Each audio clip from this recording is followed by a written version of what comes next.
And we are officially live, and it seems like that our host has dropped off, and our live debut. Some minor technical difficulties. Yeah, just my technical difficulties. This is the first time we are live. Are we live? Are we back up? Yes, sir. Everybody here? It looks like that was just technical difficulties, but we are here. We're going live on 3 different platforms. Welcome to Ring Takes here, episode 98, ranking the top storylines in WWE. Of course, I'm with Brian and Lewis here on StreamYard filming. First time going live here. Trying to set it up. We're basically going to be ranking the top storylines in WWE. And did I just lose all my presentation stuff? Lovely. You gotta love it. Technical difficulties. First time going live, and of course everything is going haywire. But yes, we are ranking the top storylines in WWE. Obviously, I'm going to do a couple different categories. We're going to do Red Hot, which means the best storyline in WWE right now. Can't miss. Everything's hitting good. It's a good storyline for WWE right now, especially heading into WrestleMania. And then we got pretty mid, where it's just it's all right. It's not the best storyline. It's not the way we want it to go, but it's mid. It's all right. It's not over exceeding. It's just right there. And then we got confusing. I felt like this was a good one because some things are just not hitting the mark, and we're trying to figure out where they're trying to go. Confusing. And then we just got flat out terrible.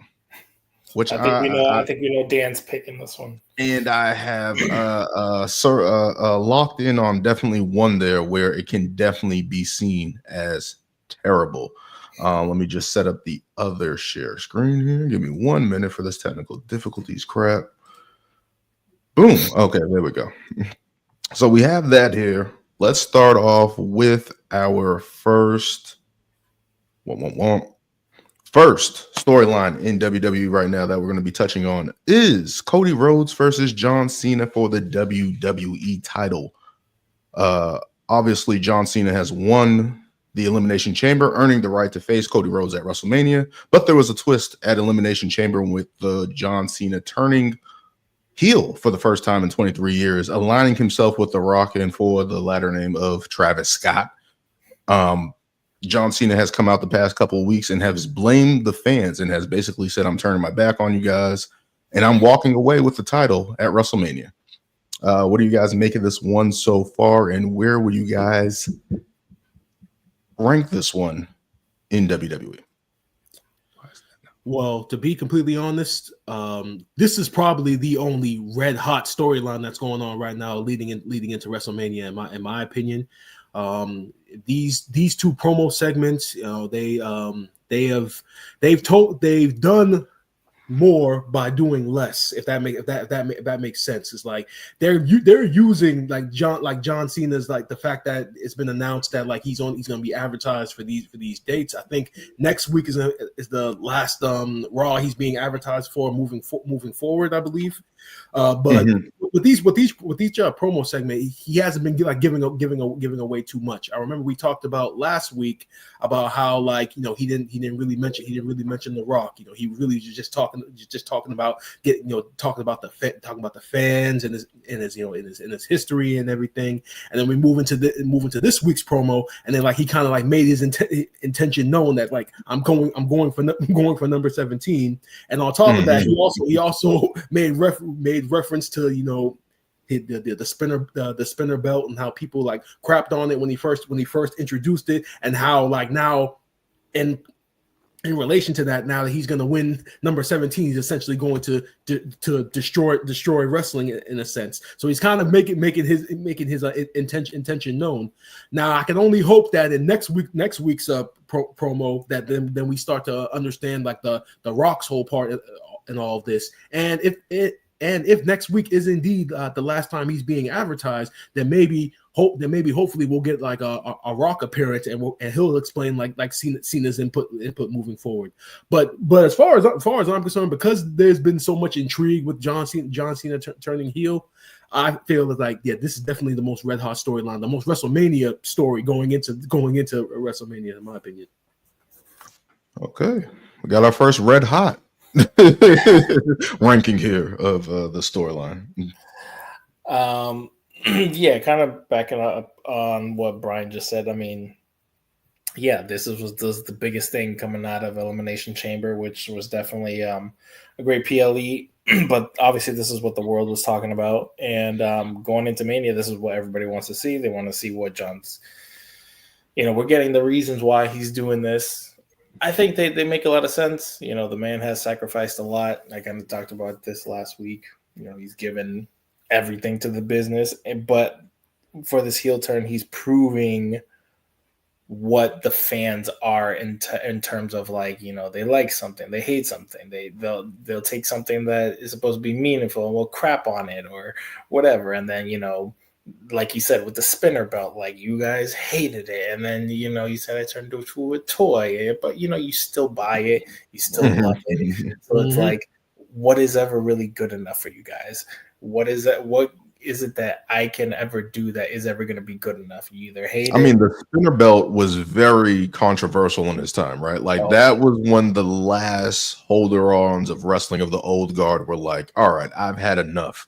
There were so many people saying wrestling is getting away from what it is and what it needs to be when John Cena debuted that spinner belt. That was definitely a gimmicky, just like they knew people were gonna buy the crap out of it. I didn't. You love the spinner belt, Lewis. Just say it. You love the spinner belt. No, I wouldn't. It was definitely okay. I will say this: it was a representation of that time. I mean, come on now, spinners, spinner chains. There was a lot of that going on in the early. I'll say this: I like the U.S. title. I like the U.S. title spinner belt over the WWE. I did not like the U.S. title. I did not like the U.S. title. No, design, I hated. I think we can agree that out of the spinner belts, that the WWE title design was the better one because I'm not gonna lie. I'm not gonna lie. The U.S. title spinner belt kind of looked like a trash can lid or something. Yeah, or like a Tupperware cover that just spun or something. Like, what the hell is this? Am I bugging on this? Yeah. But either way, and we see it each week. The crowd is going nuts. They're feeding into all of this. They want to know what John Cena is going to say.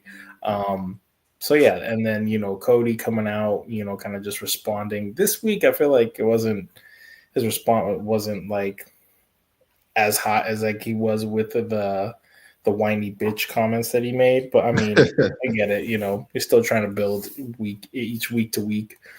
But he's still getting that reaction. He's proven that why he's the biggest babyface in the company right now.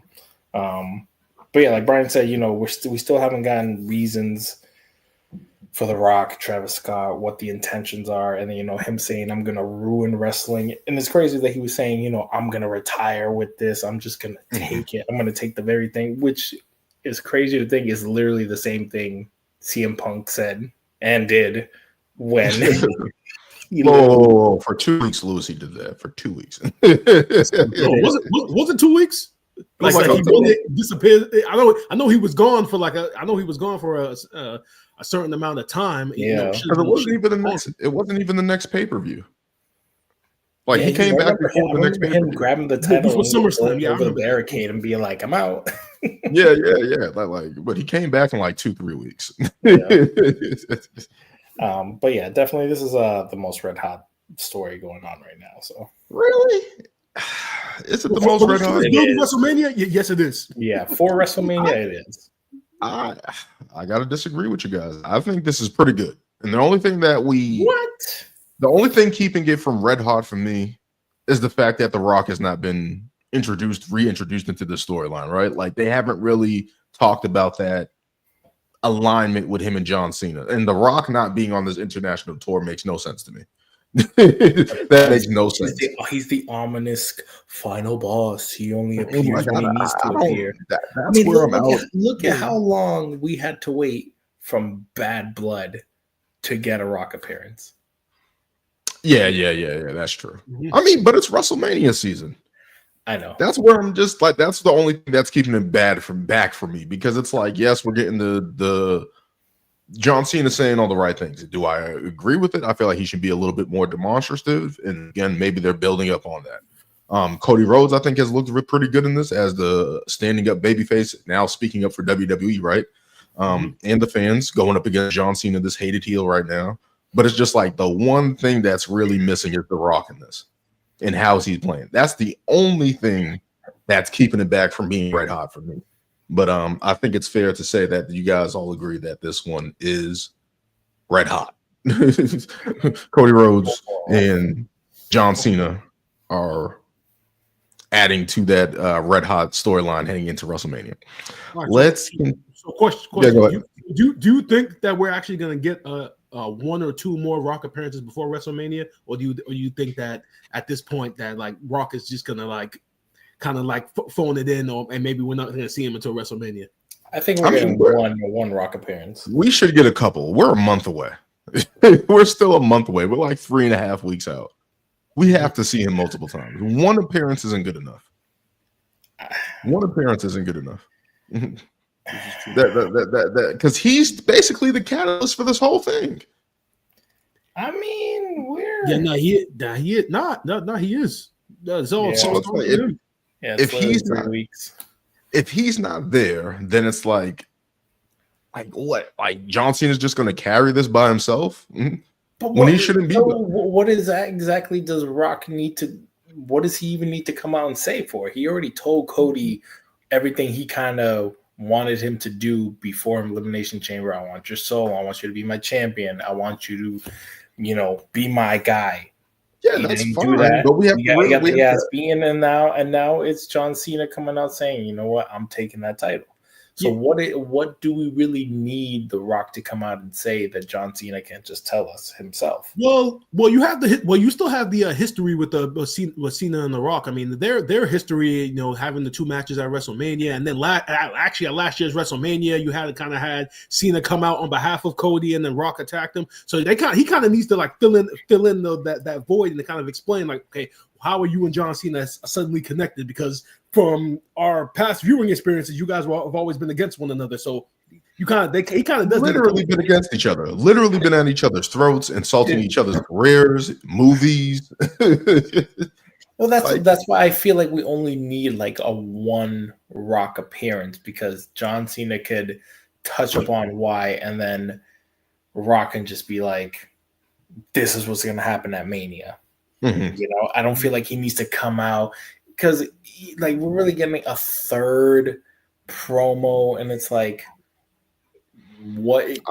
I felt we're still a month out. It's getting dragged out, and I feel like this week we didn't really get anything new in terms of last week. It was just more of like the why, and I'm playing you guys, and I'm gonna ruin this, and blah blah blah. But we didn't really get any more of an explanation.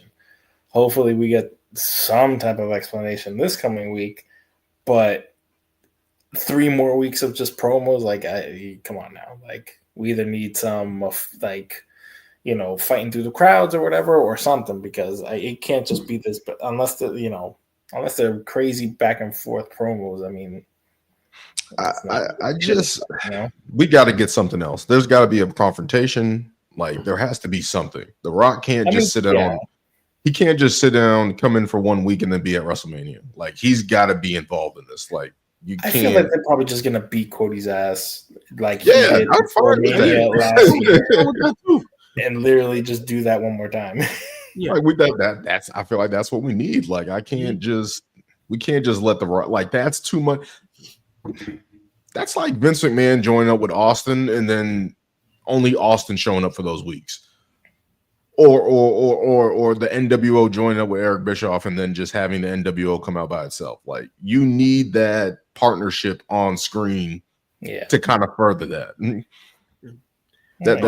That's my only thing. Yeah. And I feel like this is gonna get bigger after WrestleMania with other players coming in and other guys joining. But it's just like right now we need. I think we need that. Yeah, I also wonder if the fact that they're doing all these international shows is actually, if that's playing a role as well, where it's that these international crowds, as great as they are, they pretty much eat up anything. Just seeing John Cena and Cody Rhodes is kind of just like enough for them getting that crowd response. So I wonder if that's factoring into their thinking, where it's just like, do we really need Rock if we're going to be going overseas and the crowd is just going to eat up everything anyway? Versus when they come back stateside, and then that's going to kind of put, it's like, and I mean, that's going to put the states back on notice. Like, hey, these international crowds really love this stuff. You should too. Kind of Jedi mind trick them. Yeah. I feel like that's what's happening there. All right, but let's keep moving on here. Moving on, we have the title picture for the women's world heavyweight championship between Io Sky, Bianca Belair, and Rhea Ripley. Bianca Belair won the Royal Rumble. No, she won the Elimination Chamber. Elimination Chamber a couple weeks ago. Io Sky defeating Rhea Ripley a couple weeks ago on Netflix on Raw, winning the title. And ever since then, there's supposed to be a contract signing between the two, Io and Bianca, and Rhea Ripley has been rearing her head into this matchup, for better or for worse, trying to insert herself into the WrestleMania match, even signing the contract last week, 2 weeks ago, inserting herself into the match. But we're going to get a special match next week in London. WWE still on this international tour. Io Sky is going to defend her title against Rhea Ripley with Bianca Belair as the special guest referee. So what do you guys make of this one? Go ahead. For me, this is very good. It's teetering the red hot, but it's, I don't know. I think they're making things a little too obvious. I think we kind of discussed the whole, like, you know, Rhea just taking the contract and being like, I wrote my name and I'm in this match. It's like, and now it's like super obvious that with having Bianca be the special guest referee, we know it's going to be a no contest. And then we know, because they're just all going to like brawl out because somebody's going to bump into her and then she's going to fight whoever. And boom, you get your triple threat. I'm like, just make the triple threat now and have them brawl out, whatever, you know. But I get, again, like we said, we do have 3 more weeks. So I guess we do got to fill these weeks with content. Yeah. So I guess it makes sense. It's just not my favorite right now. But I think once we get past this, each week is going to be more of them highlighting why they're so great. And I think that'll be perfect, you know, because obviously they're each stars in their own right. You know, Io's great. Rhea's a monster. Bianca's a monster. Like, they're the top 3 women that should be in this position right now, you know? So I think as of right now, it's teetering the very good to red hot. And hopefully in the few weeks, it becomes red hot. Hopefully. So actually, before last night's promo segment, I actually thought this was trending towards confusing. I know we talked about it. We talked about it last week. You know, about how they're going to set a bad precedent moving forward if they go forward with just announcing a triple threat match just because Rhea signed her name on the contract. And I like the fact how they kind of like reeled it back in, and Adam Pearce came out and pretty much said that like her signing the contract doesn't really mean anything, and that this one-on-one match is how we're going to be proceeding forward before they ultimately announce Rhea and Io. So right now I'm kind of just along the lines of it's all right, because obviously the star power is there, like Lewis said, but I don't know. It's just that because we kind of already know that it's trending into the direction of this triple threat. Like Lewis just pretty much just laid out what exactly is going to happen on Raw. This is going to end in a no contest. So someone's going to hit Bianca accidentally, and then all of a sudden she's not going to be the referee that's calling it right down the middle anymore. And then ultimately we're going to get the triple threat. I'm along the same lines as you, Lewis. It's just like we kind of know already what direction that they're going in. And as happy as I am that they didn't just announce the triple threat just because Rhea signed the name on the contract, it's kind of just along the lines of like can we get to it already? But like you said, you know, we still got 3 more weeks of story to tell. So And like you said, like I said before, the star quality is already there with Bianca, Rhea, and Io. If they had just not done what they did last week, this story would be a lot better along, in my opinion. I don't know where I'm going to go with this, and I guess I'm leaning with Brian where it was confusing because there's a lot going into this because it's going to touch on the other women's title match as well, but we'll get to that later. But just the fact that they switched the title like that and put it on Io. Yeah, we love Io. She should have got that moment. But Bianca versus Rhea is the match that everybody pretty much wants to see. Once she won that chamber, everyone was like, this is going to be awesome. It's going to be Rhea versus Bianca. And not that Io doesn't belong at that level, but for WrestleMania in this matchup, it should be Bianca versus Rhea. And that's no shot at Io. But right now, when Bianca got her hand raised at the chamber, everyone like, this is Rhea versus Bianca. These are two of the star-studded women of the industry, of the division, of Monday Night Raw, especially with Bianca moving on from the Jade Cargill situation. It was like, okay, we're going to be able to get this confrontation between Rhea and Bianca is going to be able to take it to the next level. And the fact that they inserted Io as the champion and then making her appear so insignificant, getting mushed in the face, getting talked around, and Io trying to stand up for them, but she's still getting mushed in the face week to week. This week I was like, really again? Like they can't keep doing that. And again, I understand that there's still a month build. There's still a month build, but it's just confusing to put Io in this spot as the lame duck, right? Because people are already assuming when she won the title, they're like, if this happens and it's going to go to a triple threat, that Io is going to be the one that takes the pin. And that's how you cover for Bianca or Rhea taking an L at WrestleMania, whatever the case may be. Neither one of them got pinned. It was Io who got pinned. And it's just like, if we're going to insert Io into this, we can't make her background noise. We can't make her not important as the champion and as she's done over the past couple of years to just now strip that away. I don't like that situation for her. Well, that's why I think we have time to highlight why she is in this match. Like you said, both Rhea and Bianca, they tower over her. Stature wise, they're both bigger than her. They're both, they're taller. And, and I feel like they've been kind of doing it on purpose because they're like, hey, focus on these two, but yeah, you got the champion in the background. I honestly kind of feel like it's being done purposely because they're like, you have someone who just won the title and these two are feuding like she's not a priority. She's not the one we got to worry about, So I think it's critical that in these coming weeks, they prove why she's the genius of the sky. They prove why she basically won the title.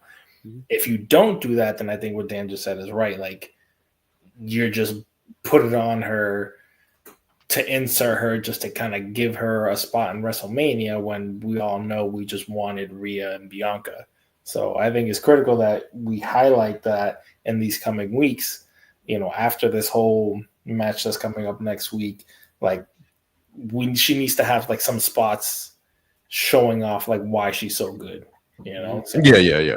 My thing is this: what they should do with Io, she should just take them both out one by one on an episode of Raw.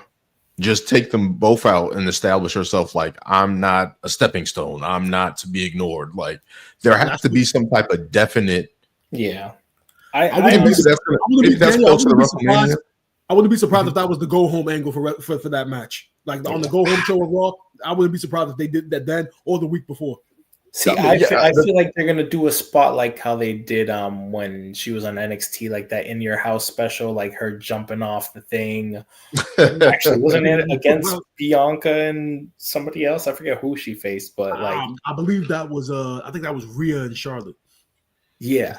So I definitely see like some type of spot coming up like that. Like I said, they're gonna highlight why she's the genius of the sky and all that stuff. So I see a lot of her like highlighting her aerial and flips and all that type of stuff. I see spots like that coming in, and probably just a bunch of brawls as well.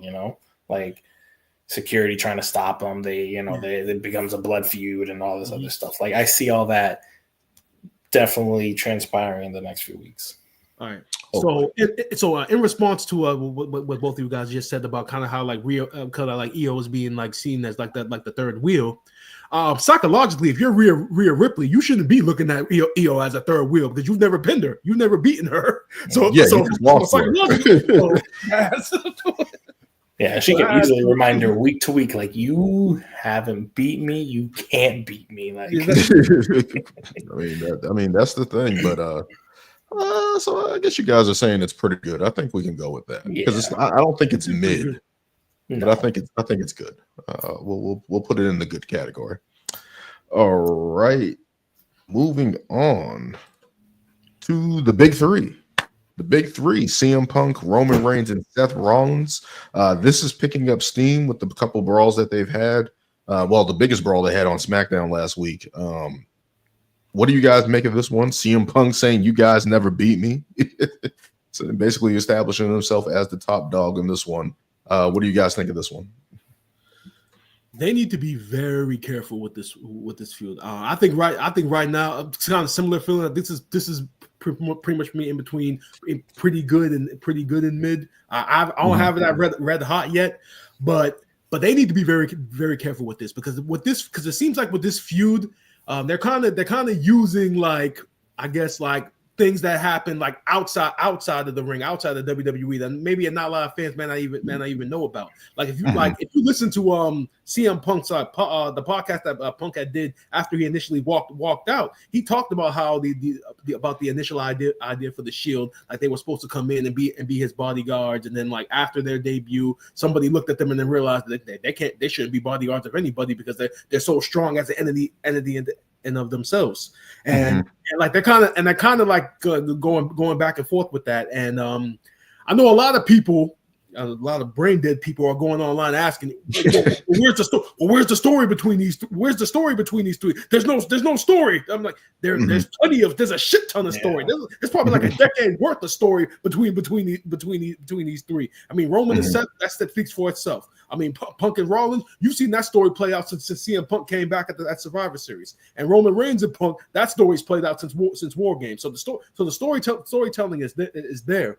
I think the real frustration with this storyline is that you see these three guys, and you could probably think of maybe one or two other matches or scenarios that you would want to see them in instead of them going after each other.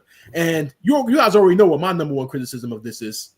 There ain't no stakes on this match. They're literally just fighting each other, fighting each other for the hell of it. And I understand that there's history and that there's story between them. But literally, why are they fighting? Because that history is so intense.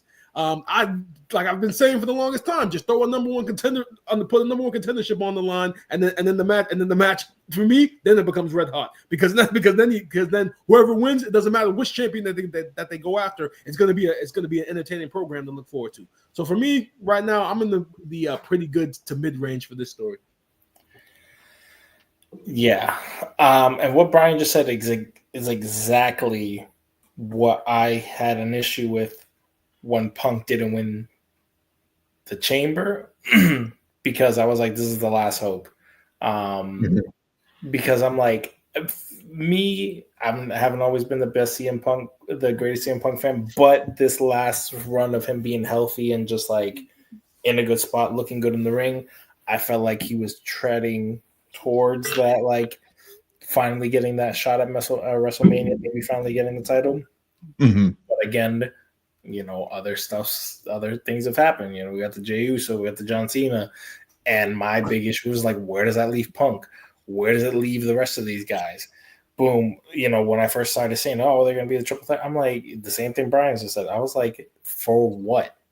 Like, for what? There's no, like, if you're telling me this is just another blood feud, like, that's not worthy to me. That's not, this match has to be high stakes. It has to be for something. Either somebody has double titles or somebody has one title, but it has to be for a title. But I did like, the only thing I was impressed with this week is that Punk actually addressed that issue. He was like, I don't know if this is just for, business, or is this actually gonna lead to something else? He actually hinted at that. So I'm hoping, like what Brian just said, hopefully maybe this is where the favor comes in. Maybe he's like, Paul, you need to make a match of this caliber has to be worth something. I'm not just gonna fight these guys just because one doesn't like me and one thinks I screwed him. Like this has to be for something.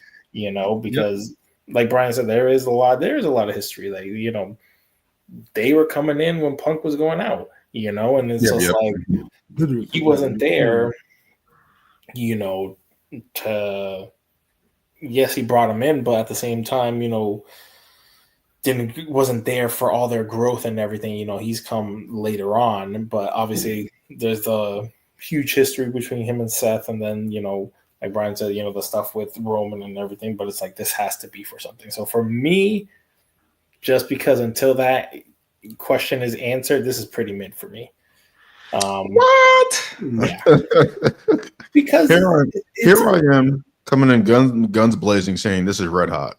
Because out of all the stories that previously that we talked about, this one has the story behind it. It has the purpose behind it. It has the mystery of the favor behind Paul Heyman, even though I'm not a big fan of that. And how is that going to come into play? It's something that CM Punk is throwing in monkey wrench into this, right?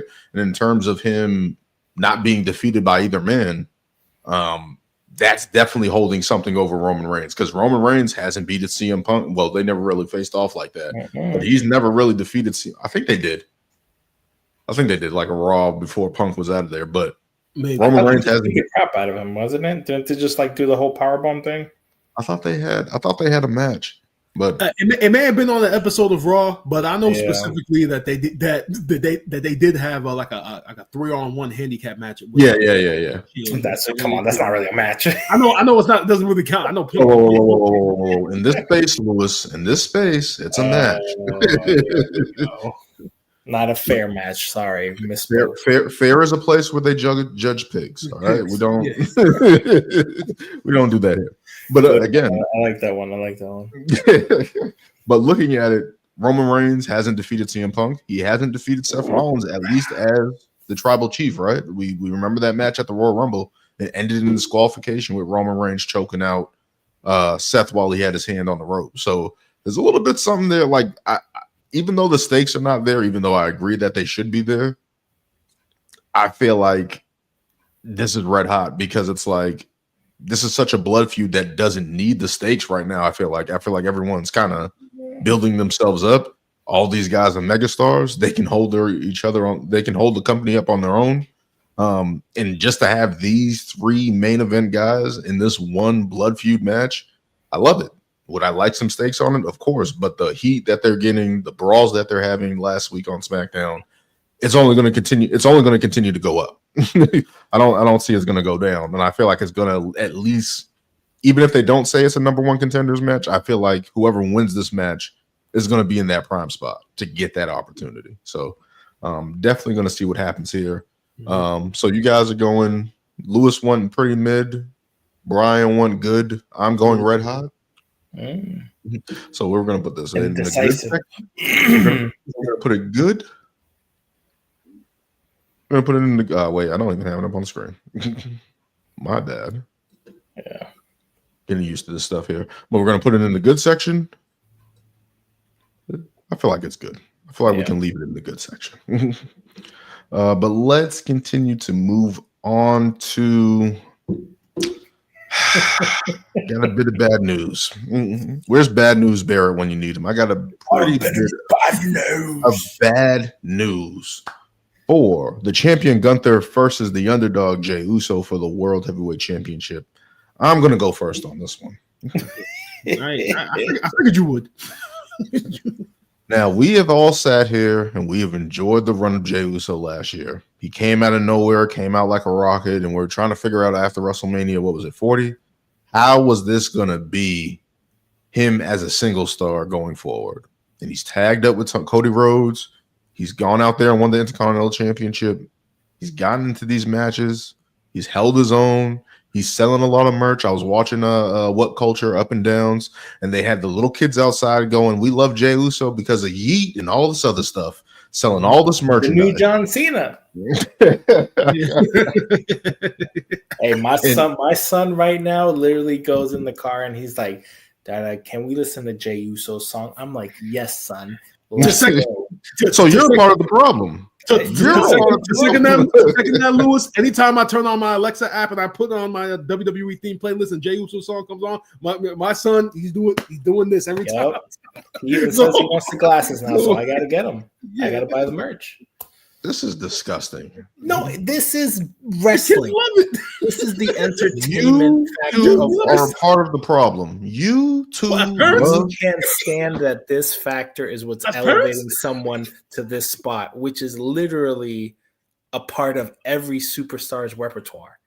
You two love mediocrity. That's all it is. That's all this is. Oh, here we go. Jey Uso winning the Royal Rumble was awesome. Because we didn't see it coming. Lewis had him as a dark horse. You had him as a dark horse. That's fair. But we all picked other people to win the Royal Rumble. Yeah. Just because the position they're in, the main eventers they're a sure bet for WrestleMania. Jey Uso winning the Rumble was a great surprise. But ever since that win, it has looked bad. From the standpoint where I said, hey, when they had the Usos on the other day, I was like, these guys look like they got to get in shape. They don't look like they're in shape. That's my first gripe. The promos haven't been great from Jey Uso. He's had the energy. He's tried to do it. And this story just doesn't look like it's working. To the point where they're even inserting his brother again. The Usos reuniting with each other and teaming up like that should be a bigger moment. It should be bigger. The fact that it's just on a throwaway Raw to just get Jim inserted into this thing to motivate Jey Uso to find the fire back and get all this stuff, I'm not with it. I'm just not with it.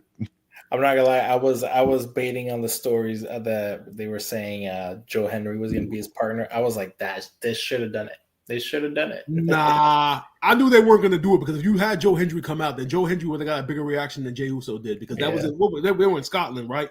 I don't know if that's where he's from, but he would. But just the surprise alone was just taken away from Jay. So I'm glad they didn't do that.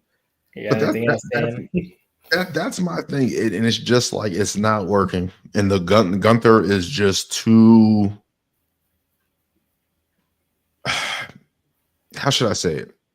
He's literally above Jey Uso in every sense of the word, and that's pretty much the story, right? But it's so glaring over the past couple of weeks where Gunther can have matches with Axiom and look great. And Jey Uso's falling out of the ring, flipping over, doing somersaults out the ring, barely making it over the top rope. Jim did it. He jumped over the top rope and he barely made it as well. I'm like, what's up with this thing? It's looking so bad. Jey Uso tripped on the spear. You're putting the microscope on them now, huh? Yeah, I want to let them finish. You sound just like everybody who didn't want him to win the Rumble in the first place. I almost feel like that WWE is doing this on purpose. Like, there's no way that it looks this bad. This is for a championship at WrestleMania. This is supposed to theoretically main event night 1 or night 2.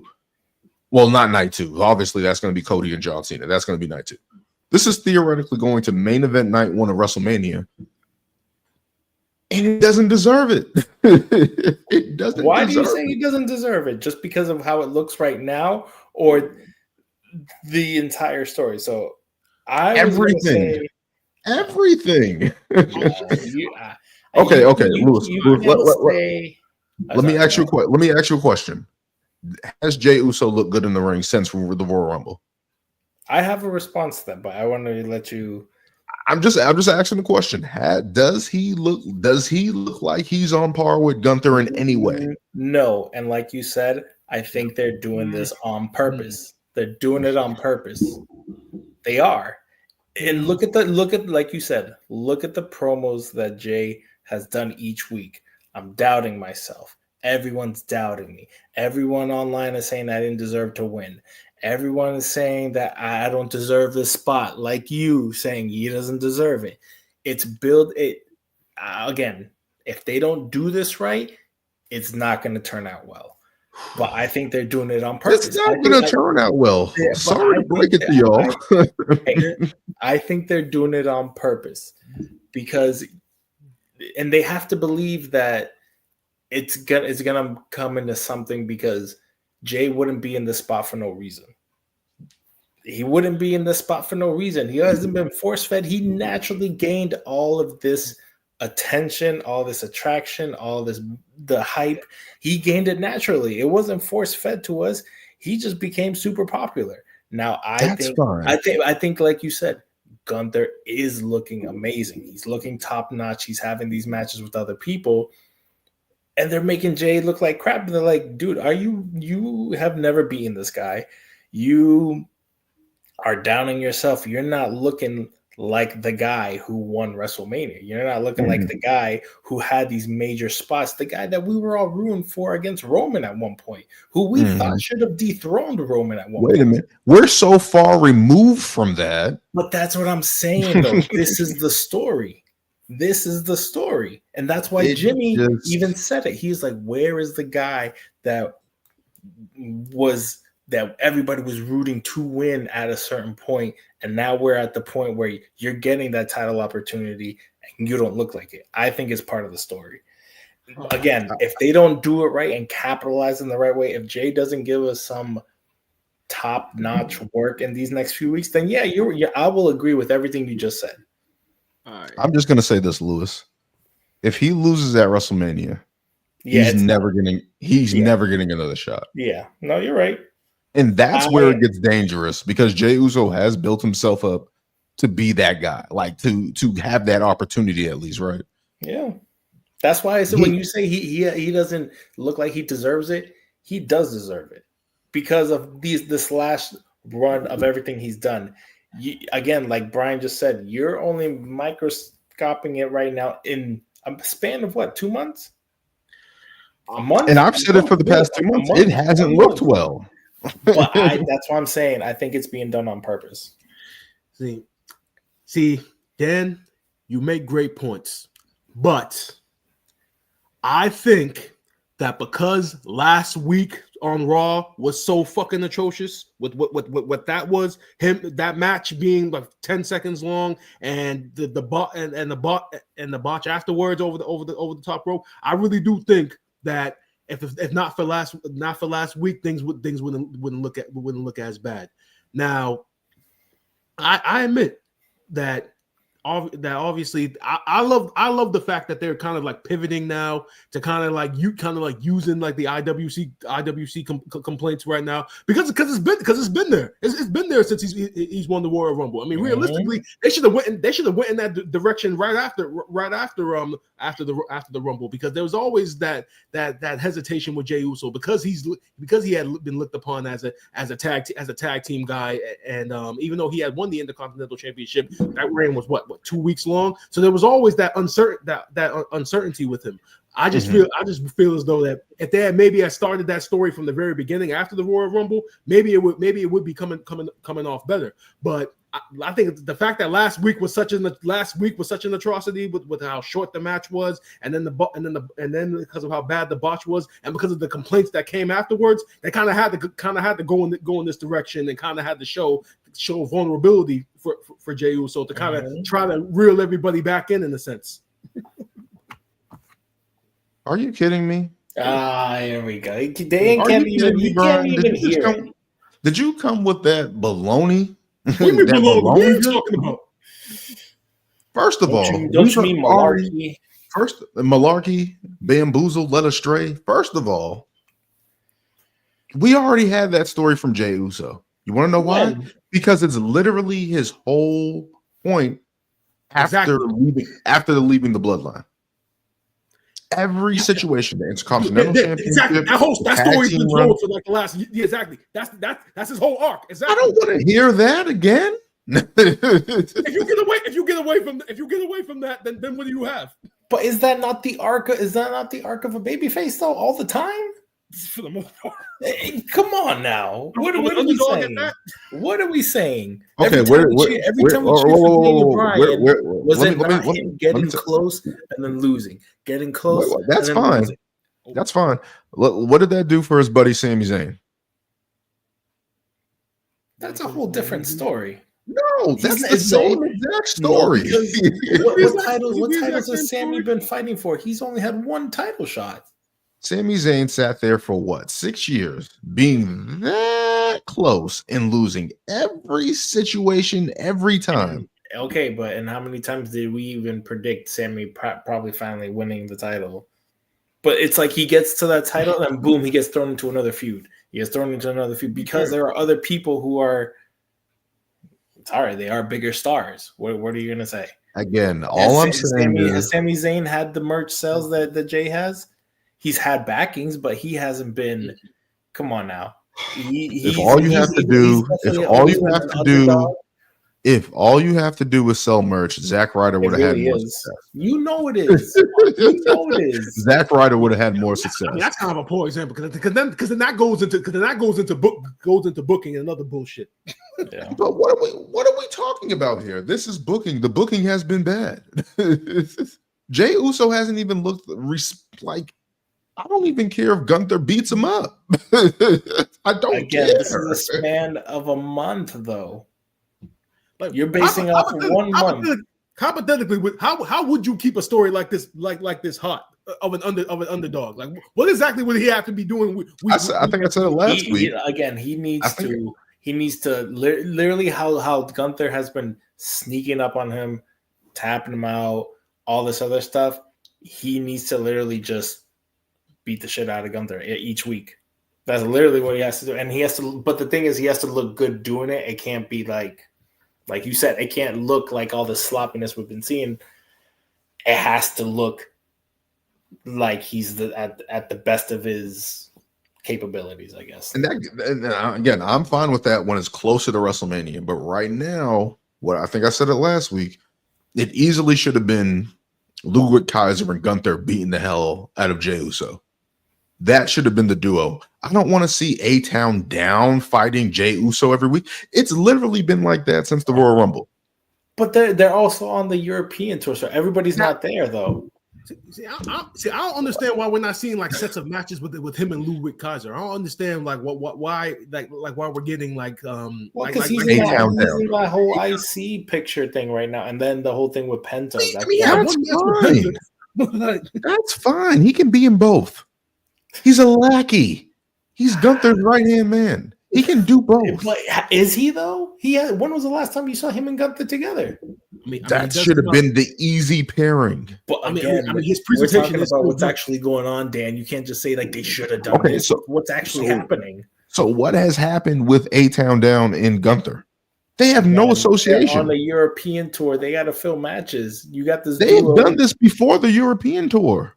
He's been fighting A-Town Down for live. He's fought them like 2 weeks. No. I guess with A-Town Down Under, I think it's because A-Town was kind of spitting that same criticism that the IWC was spitting about. How do you get backstage segment? You're not gonna win. And again, that's literally what it's been. You've seen the story plenty of times, and don't act like you haven't seen one tag team go after one guy. They both fight him week in and week out.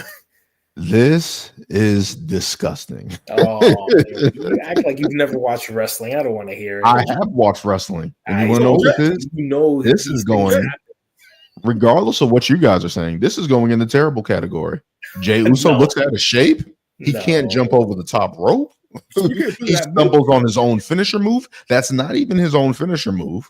He's looking terrible.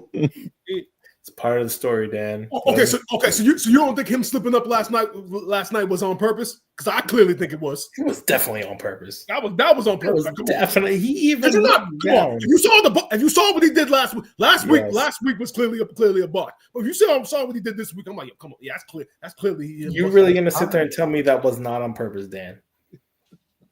WWE is going to make a person who's supposed to be main eventing night one of WrestleMania trip over his own feet.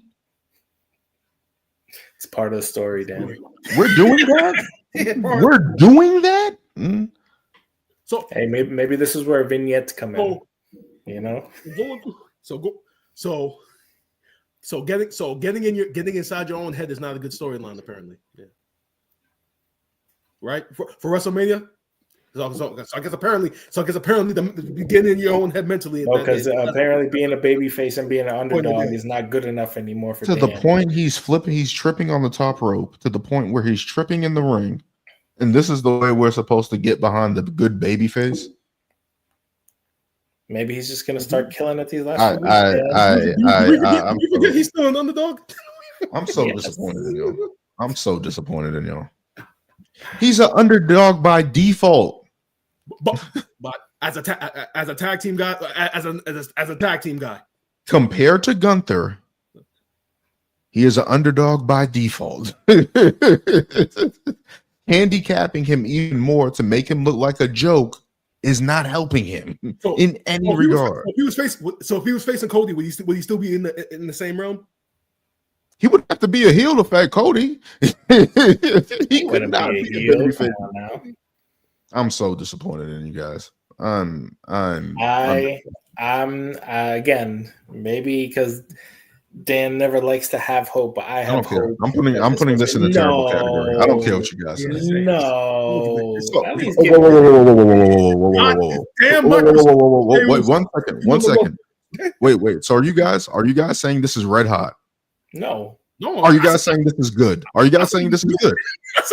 I'm not saying that. I said, are you guys saying this is so for again, just for understanding, a person that's supposed to be main eventing WrestleMania Night 1, theoretically, this is a pretty mid storyline? And you act like WrestleMania's tomorrow. That's what your response is. All we are doing is ranking it right now. Yeah, okay. And I'm not gonna go and say it's terrible. I'm gonna say it's not red hot. It's not good. So you guys are saying this is pretty mid? Here? Are there not more categories here, Dan?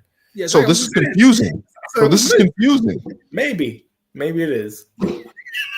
We can go between pretty mid and confusing. I don't want to say it's terrible. Yeah, we'll get into terrible. There's some other stories here that are kind of terrible. We'll get into terrible coming up, but I wouldn't put this.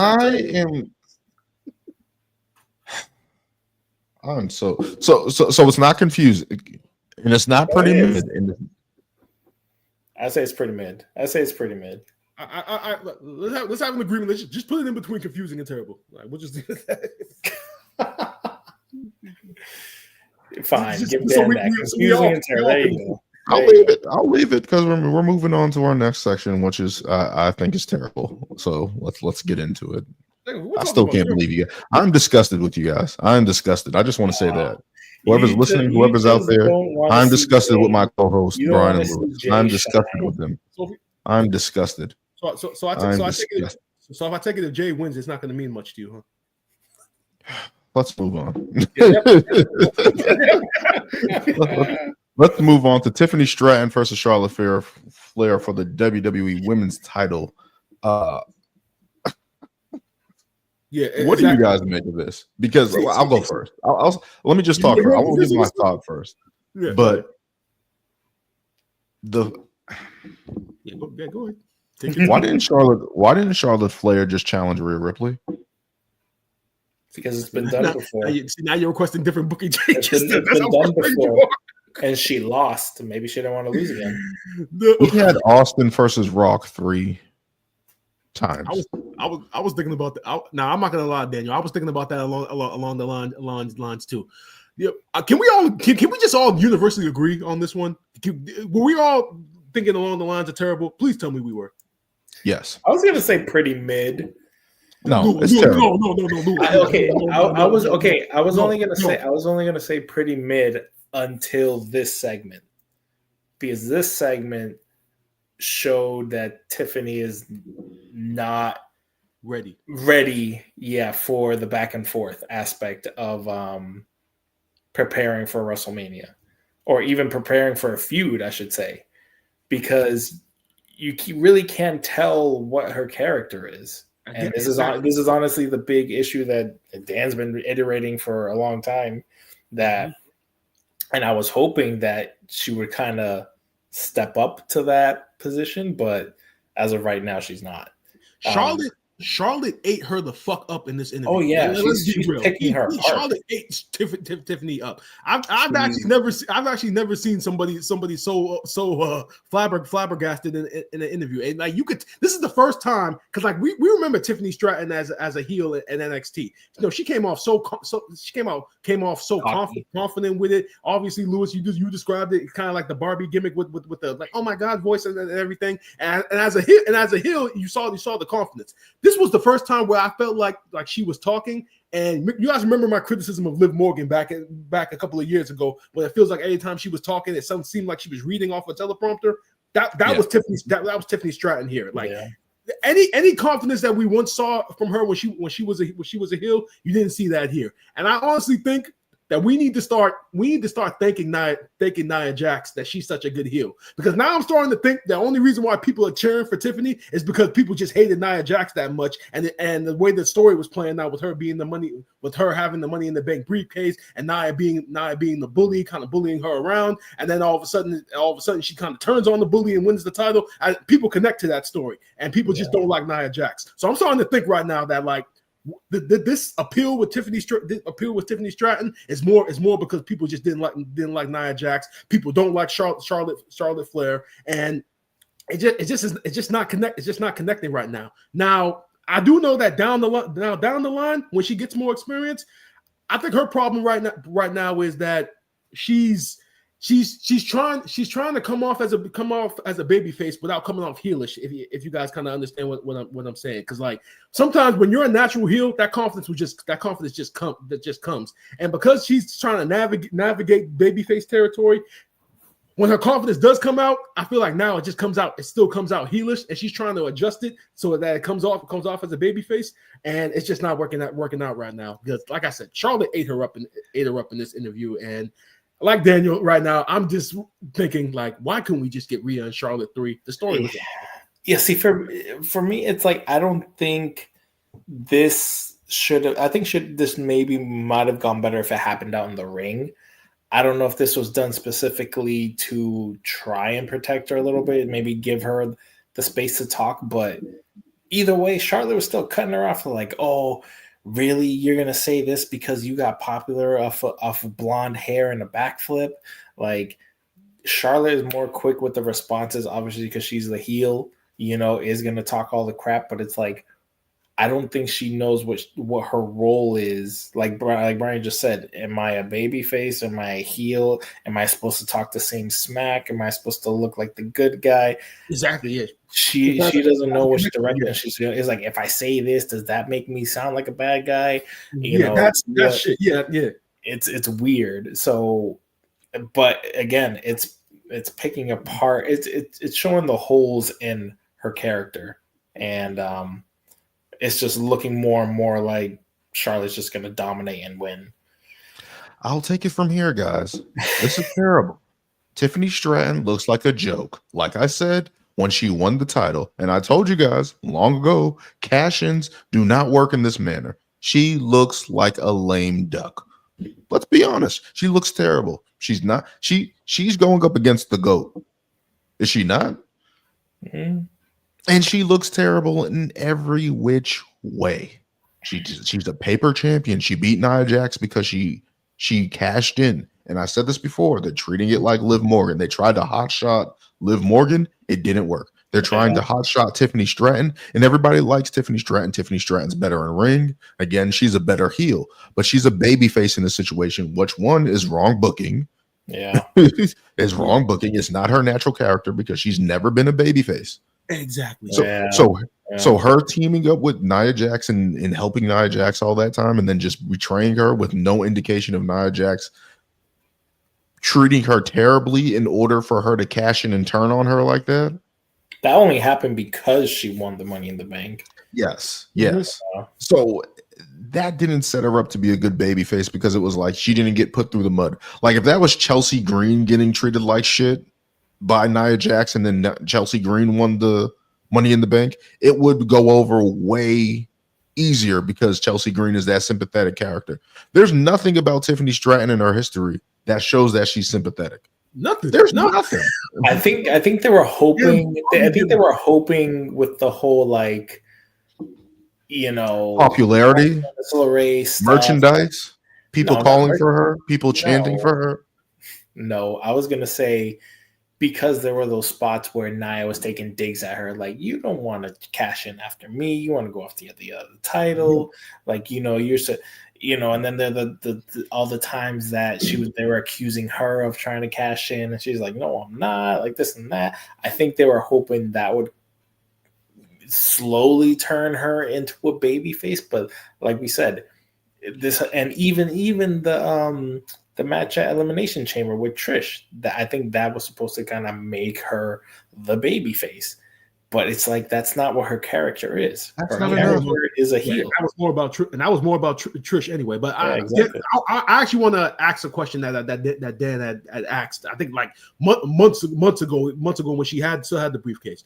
What exactly is the appeal of Tiffany Stratton? She's athletic. Her in-ring ability is very good. It's great. Yes, that's great. Yeah. Okay. That. Look who she's up against. that same quality. The person that she's up against is better than her 100 times over. Right? Again, but we also haven't seen this. Whoa. Tiffany Stratton's moonsault is better than Charlotte's. That's all I'm saying. Okay, maybe the moonsault. Okay, but that's She actually hits the moonsault, so we got to give her. Moonsault, yeah, but aside from that, it's the same points that you guys have been making. I'm like, bro, she's a baby face by default right now, and it's just not clicking. That's all it is. She's not even a tweener at this point. Not even close to a tweener. I'll ask again. Why didn't Charlotte just challenge Rhea Ripley? Honestly, Daniel, according to social media, with a lot of this card, there's a lot of questions that can be asked in that manner of why didn't they do it? You could have had Charlotte, Rhea, and then you probably could have had Nia, Bianca. That would have been a nice. I would have been fine with that. Yeah, honestly. I would have been fine with that. Oh my goodness, I can't believe this. This is terrible. Terrible booking by WWE. They're exposing two of the people that are supposed to be default baby faces right now, Jey Uso and Tiffany Stratton, and it's not looking good. Just gonna say that. Do you guys think? Remember how initially, after Charlotte had won the Royal Rumble and that she was trying to come off as a baby face and the crowd wasn't buying it? Do you think initially going into this feud that they thought Charlotte was going to be the baby face or no? I think so. Yeah. Is Vince McMahon still backstage? Okay. And that's what I'm trying to figure out, because if that's what they're thinking, I think it should have been it should have been the other way around. I don't think Charlotte should have been the one to win the Rumble. I think she probably could have came off as a babyface if she won the Chamber, because I think whoever wins the Rumble, it's like it's this great feat. That's the crazy thing. Wait. Wasn't when Charlotte got hurt, was she a babyface? She was. Yeah, she was. How the hell she come back and get heated? Again, that's what I'm saying. It's because she won the Rumble. Because they're giving that big accolade of, oh well, look. She's the 15 champion, and look, now she's the first 2-time Royal Rumble winner. It's like you're adding way too much, and that's just feeding into the whole like I'm the best, I'm this. So of course she's gonna come back, and everybody's gonna boo the crap out of her. They're like, again, you're getting all this because of your last name. You're getting all this because they're just trying to build you up. So I think that's why naturally they just booed the fuck out of her.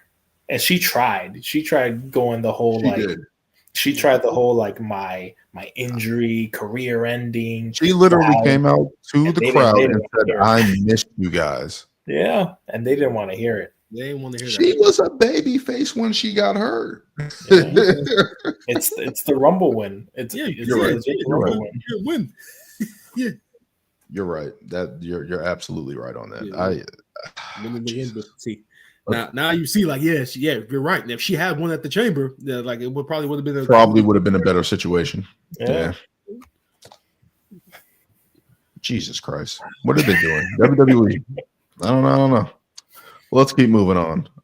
Let's move on to the Intercontinental title in U.S. picture for both the men and the women. I feel like this is just a cluster of both situations here. Braun Breaker has been taking on all challengers this past week. He took it on Ludwig Kaiser, Finn Balor. Penta seems to be next on the horizon. Penta rejecting the Judgment Day this past on Monday. Lyra facing Raquel Rodriguez after Raquel Rodriguez earned the #1 contendership. That matchup happened. Bayley came out and made the save.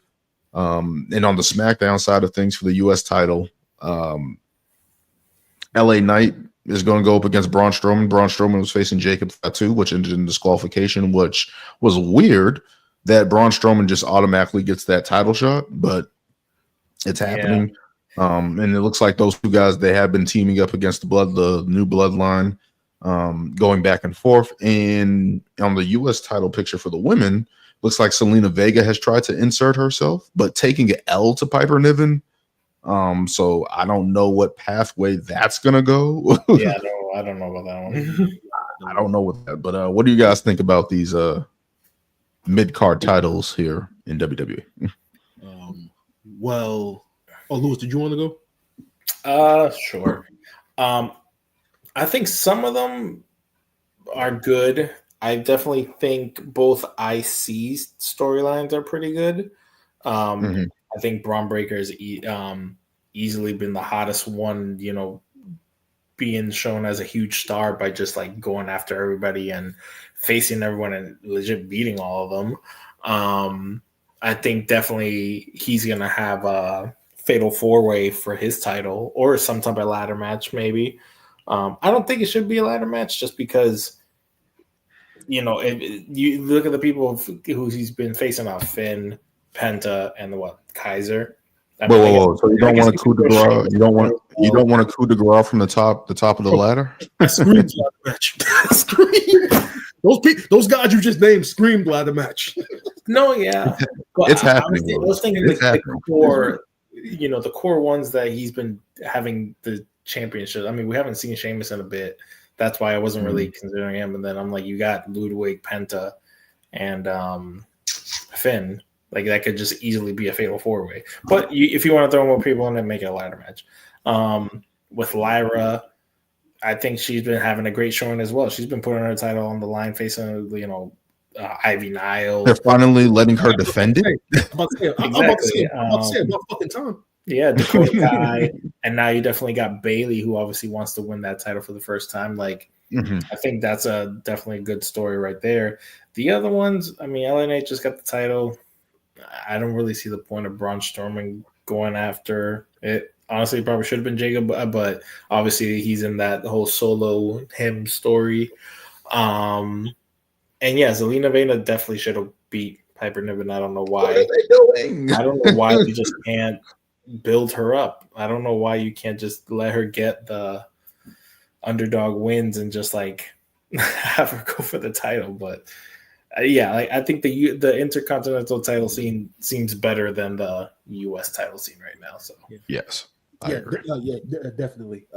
So to echo Lewis's sentiments about the Intercontinental title for the men, like Braun Breaker is essentially, he's been a monster, and they kind of like put him in this scenario where it's kind of like him against the world in a sense with the Judgment Day, and then you got Penta involved too. So I definitely think this is trending towards a multi-man ladder match. I know that preferably it might not be the best way to go, but when you have a roster this deep and you got WrestleMania spots you got to fill, sometimes you got to make that decision, and obviously it's going to be entertaining as hell. And Braun Breaker is Braun Breaker, and the match he had with Penta up until the DQ, it was a tremendous match. So it was definitely something to look forward to. For the women's IC title, Bayley, like Daniel said, thank God they're allowing Lyra Valkyria to finally defend her title a lot more.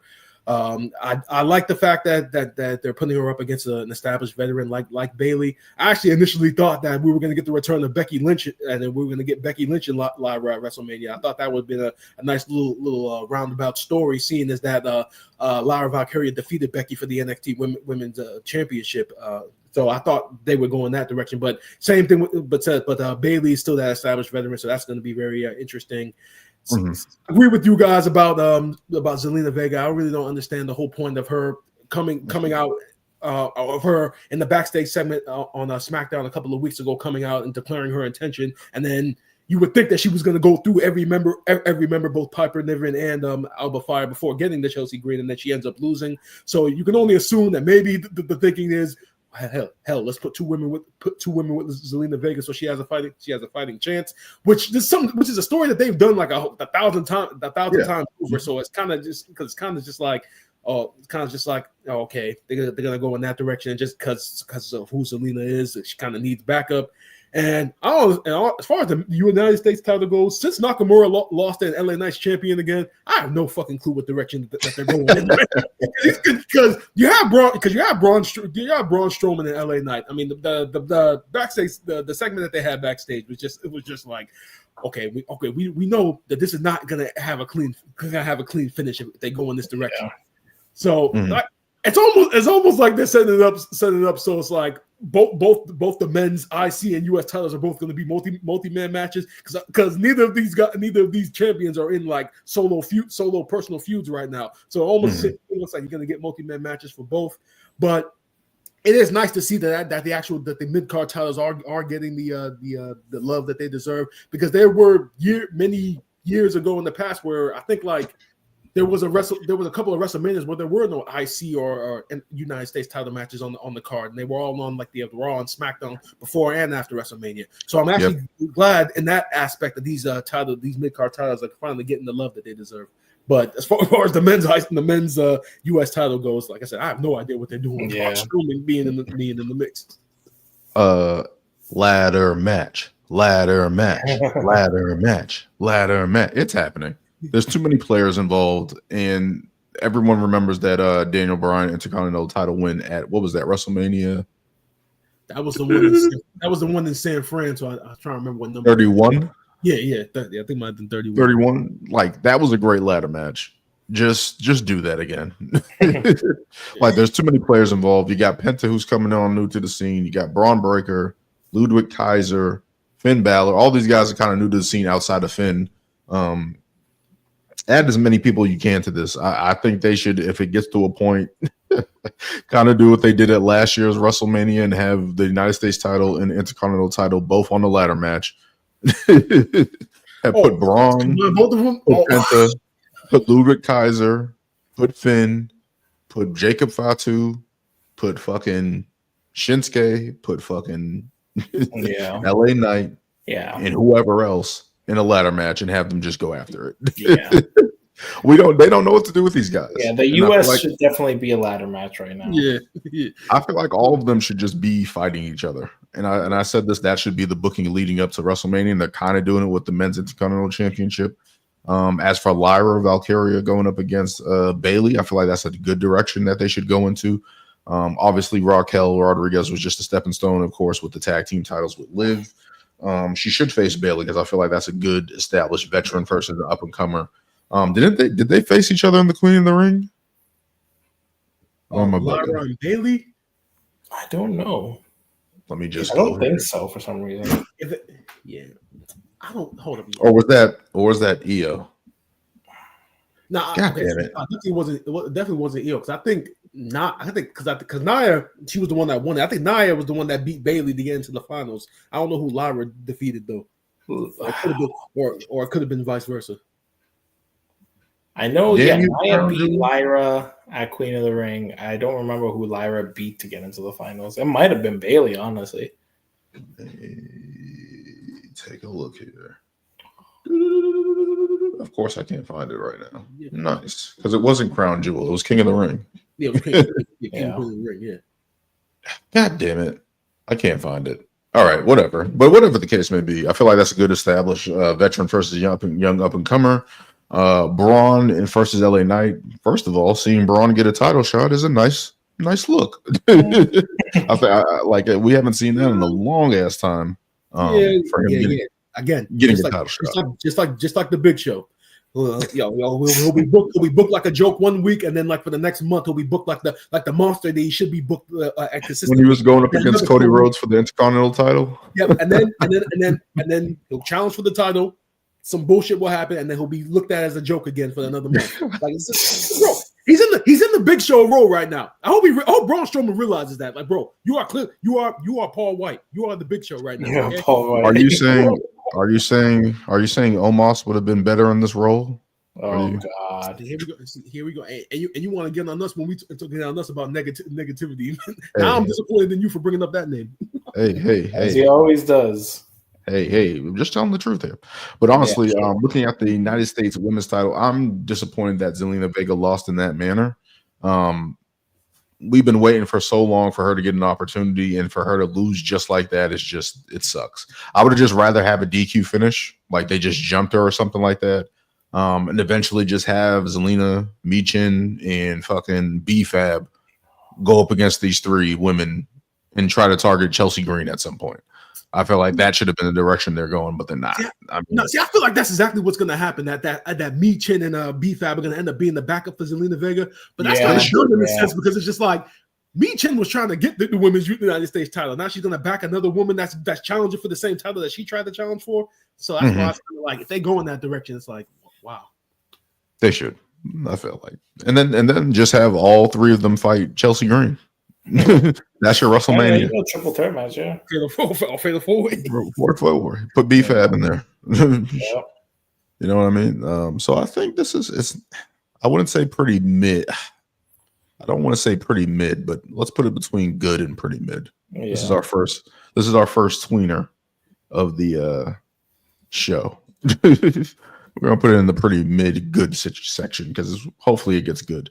Let's continue moving on here to American Made versus the LWO and the birth of El Grande Americano. What do you guys make of this one? El Grande Americano helping American Made.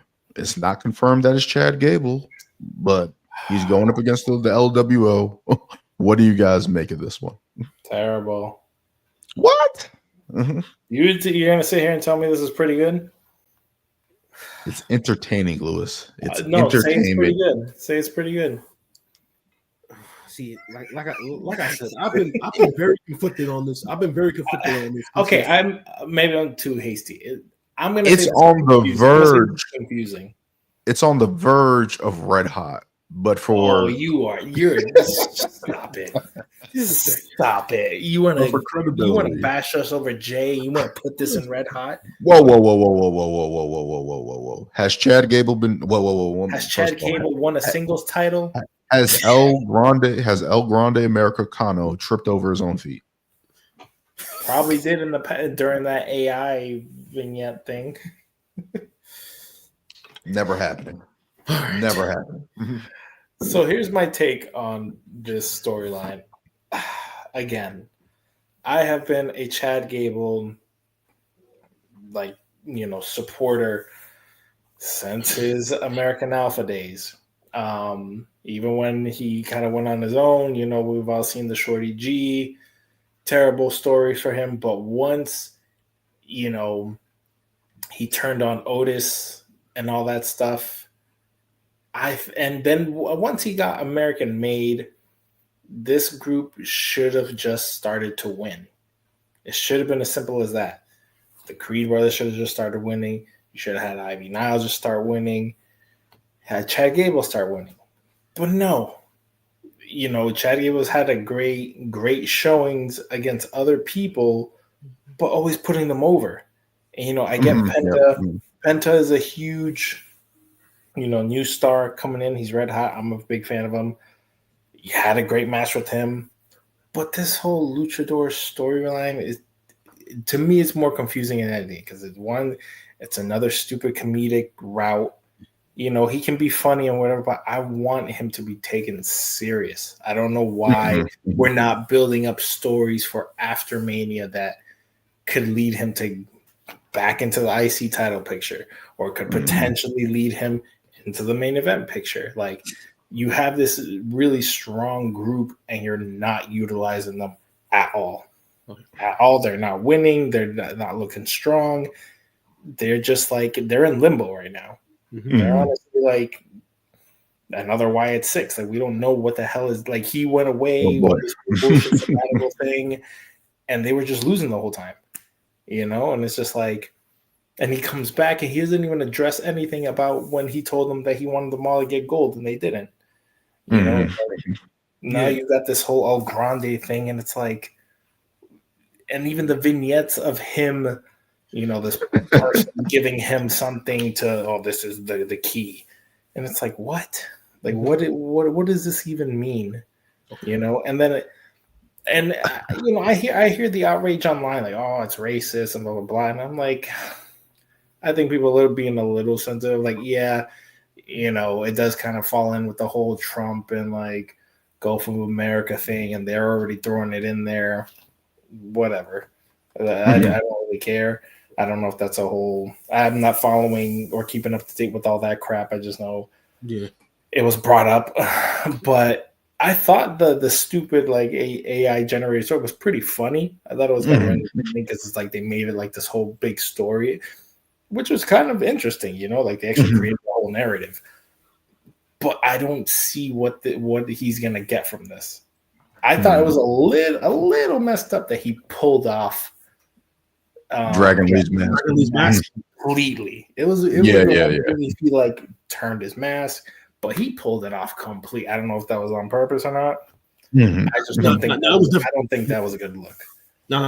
It was definitely on purpose. I think that's playing into the whole story. But here's my question. I think, and Lewis, in your breakdown, I think you pretty much are going to answer my question here. But this is supposed to be comedy, correct? Yes. And I don't see what's funny about it. Exactly. Is any of this shit funny? Is any of this shit coming off funny to anybody? The only funny part was last week when they were like, "Who is that guy? Terrible security," and you see a guy in the mask. That was probably only minimal funny part about this whole thing. No, that's literally been the only highlight of this feud, that backstage segment. They are trying to give this storyline legs. Yeah. And I see what they're trying to do. Obviously, this is just going to be some 6-man tag, 4-man tag at WrestleMania, LWO versus American Made, right? Like that's pretty much what we're going to get, right? And then they're probably going to be like I keep fucking up his name. El Grande Americano is going to have to be in the match or something like that. And Chad Gable's going to have to figure out how to way to pull it off. Yeah. In some capacity, right? But I wouldn't be surprised if like the thinking was if they are going to do like a 6-man tag, like you could have what Chad Gable and American Made, and you have Ray and Dragon Lee, and then there's a mystery partner, and then that's revealed to be Ray Phoenix. They could do something like that in WrestleMania. I mean, Penta's already in the Intercontinental title picture. Exactly. They showed the vignette for Ray Phoenix already. Yeah, twice. But I think he's going to be on SmackDown though. Yeah. They're keeping him apart. That's what I'm thinking.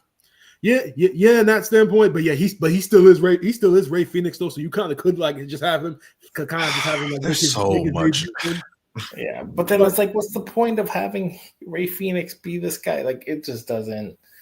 I don't know. To me, the payoff is not going to be good. I don't think the payoff. I know this is not a part of this story, but it's like Santos Escobar on SmackDown. Like, why is he being wasted? He's being wasted a lot. I know this dude literally went from the face to like the face of the group, and now he's just like a manager now. Yeah, literally, that's what he's a manager. And this is a guy who debuted under a mask, and then when he took his mask off, and then you could actually see how fluent he was in English and how great his promos were and everything. You thought like, okay, he's the future. And then when he was in that story with Rey Mysterio, you thought, okay, he's on his way. And now look at him, fucking manager. I would rather much see him face LA Knight. Yeah. I said that a long time. If they do a ladder match for, he should definitely be on that. That match has actually happened on SmackDown like 4 times, and LA Knight's won all 4 of them. Yeah, he's whooped his ass. Jesus Christ, we've fallen so far with this guy. Yeah, but the thing with the comedy storylines like this, like this is another. This is Triple H not learning from Vince McMahon. Anytime that WWE tries to be funny, it never works. Like with storylines like this, whenever you got a guy who's trying to be like multiple personalities, no matter how you book it, no matter how you film it, no matter how good it comes off on TV, it never works, bro. It never works because people just look through it, look right through it. And, it's kind of similar to what Daniel you used to say about like the Wyatt Six, them being a supernatural group, and Bray Wyatt being supernatural. Like it's hard to book supernatural because of the way it comes off. So you can look at this in the same realm. I'm gonna put this in the confusing section because it's just like, where's this going for Chad Gable? Where's this going for LWO? What's going Dragon Lee, another guy that's just fallen from grace, and he's kind of just not an enhancement talent, but it's just like, and he actually had a good match on Monday. He did. It was like, what are we doing? I'm just disappointed because it's like, and the thing is, I've kind of gotten past the whole the roster is deep and there's only enough spots. It's like, yo, bro, like, nah, I'm getting away from that. I'm getting that excuse right now. Like, come on, guys, like, the talent is there. It's all on the booking. Like, come on, Triple H. You were hitting home runs, and now lately in this last month or so, now it's starting to hit some ground balls now. Man. Come on, yeah. Man. Let's get into another one that picked up on SmackDown. Naomi and Jade Cargill. Finally, Naomi lays hands to Jade Cargill. What do you guys make of this storyline's turnaround? I'm not buying it. What? let me tell you why. You guys saw, and we talked about it, about Elimination Chamber, the vicious beatdown that Jade laid down on Naomi. Like it got so bad last 2 weeks, not Elimination Chamber, but the SmackDown after. The beatdowns were so vicious that you were literally asking the question, okay, who's the heel and who's the babyface in this feud? I didn't ask that. That's how vicious I didn't ask that. We thought. And we I knew who the babyface and heel was. based upon that ass whooping that Jay laid on Naomi, it literally made you at least made you ask the question. And now here we are, like it's like Jade's already done whooped your ass to the point where it's just like there's nothing else that needs to be done. So now she comes out, costs her the match, and then she starts beating her down one on one. I would have loved for them to go with my original idea and have Naomi have some backup, because then that backup will then at least will make Jade look strong. This to me is kind of just like, it's like I said, Jade already folded your ass twice to the point where I thought Jade was the heel. So now here you come trying to get your comeuppance, and it's just like Jade already disagree. This is good. This is what we wanted to see. We wanted Naomi to come back and attack Jade Cargill. I do like Naomi's new look though, with the outfit. But this is what we wanted though. Yeah. We wanted Naomi to come back and attack Jade and cost her something. Jade's first loss on the main roster. Like, this is something big. Like, Naomi came down and beat her up, cost her the match. Like, I thought this was pretty good. I thought this put a little bit more meat on the bone for the story rather than Naomi just getting her ass kicked 2 weeks in a row. She actually came back and got Jade back. That's the point. I don't know if she needs backup right now. Maybe down the line, yeah. But right now, I felt like that was a good setup for her at least. Hopefully it's not a squash match at WrestleMania. Hopefully that's not the case. They won't do that. But they can't do that. Like, nah. Yeah, they can't. This is supposed to be a blood feud. Nah. The Daniel Bryan treatment with the bro cake. Oh. You did more negativity, man. Like, come on. See, I think Dan's right, because, like, yes, Elimination Chamber, we got the big beat down. But, that was kind of like the big surprise. Then with the whole Bianca situation, obviously, she comes out, gets another beatdown. But I think this is just the start of her, like Dan said, getting her get back and, costing her something. Now they're going to probably face off and, maybe have a sit-down interview against each other. And then hopefully just builds naturally towards WrestleMania. I'm just glad we got heel Naomi in a right light. Yeah. And in a right light, not Team Bad, not her in the background. Yeah. No, like, this is cool. Oh my god, I was thinking about that the other day. I was like, who would be her backup? Tamina. You know who would be a good backup would be Nia. I said this. Start the bloodline. No, not. Matter of fact, we did talk about that last week, but then we also talked about how how do you pivot into that story since Naomi and I have kind of been going at each other for like the last the 6 Royal months. Rumble. Yeah, the Royal Rumble when Jade eliminated Nia Jax. Yeah, that could be the just you think you're big shit. I'm the big shit here.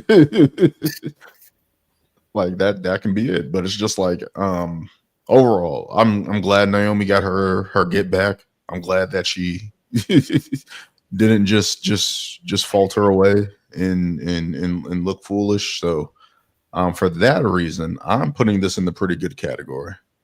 Because I thought this was going to be bad for Naomi, how they came out and revealed everything. And just how that looked from that standpoint. So to get that here, I'm happy with that. Oh, what did I just do? Touching too many things, Daniel. There we go. Why is that not working here? God damn it. There we go. All right. But for our storylines, we have Cena and Cody Rhodes at the top as red hot, the hottest storyline right now. We have the world heavyweight title picture for the women's in the pretty good. The big three, Seth Rollins, CM Punk, and Roman Reigns in the pretty good category. We have the Intercontinental titles and U.S. title pictures in between good and pretty mid. I don't give a damn what Brian's saying.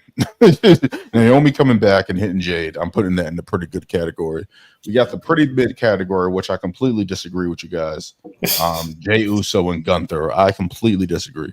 We have the confusing of El Grande Americano, American made versus the LWO, and confusing because we just want to know which way to go. And the only terrible storyline is Tiffany versus Charlotte. Definitely disappointing outcome for that storyline because I just feel like that's bad booking in terms of who Charlotte should have faced at WrestleMania. Tiffany Stratton is getting exposed, and I don't think that's going to be good going forward. I just don't think so. But shit, that would do it for this episode 98. 98, guys. 2 ways from two more away from 100. Sure, that's crazy, bro. Like, damn. Knocking them down, man.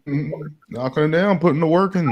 That's crazy. No, because I still be thinking about episode 1 sometimes. Like we were just talking about who our favorite wrestlers were. Yeah, exactly. Now we're breaking down ranking shit. Feels good. Feels good. But don't forget to like, comment, and subscribe. Thanks for anybody who's joined us on live. And don't forget, people, always kick out on 2. Until next time.